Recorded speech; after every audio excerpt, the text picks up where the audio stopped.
So first, can you tell me about the trip that city officials took to DC and Baltimore and kind of what the purpose of that was? Yeah, absolutely, Tom. So we had an opportunity as a city to send a contingency up to DC as well as Baltimore to learn a little bit more about their community programming and how the interaction between our community as well as our law enforcement and government actually work together collectively to address violent crime.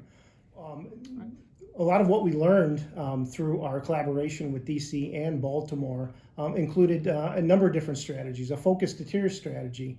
It also included outreach, community outreach, and how we get services within the community that we may be missing or people we may not be able to reach, as well as a accountability measure.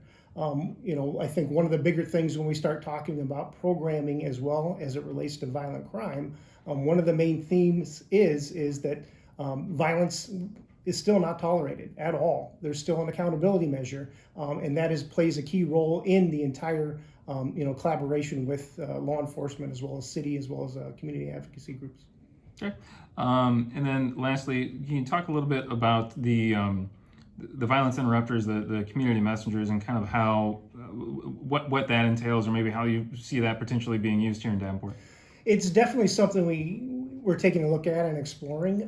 However, not necessarily will that model fit here as well. So the intent of those street outreach is to help defuse situations before law enforcement has to get involved, or to defuse the situations before additional violence occurs, as well as being out there as a outreach directly in the community and having the ability to connect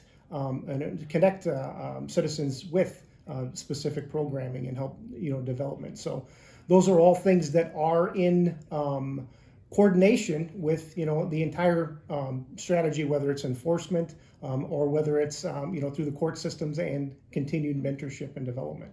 So all those are taken into consideration, and those are just one piece of that strategy.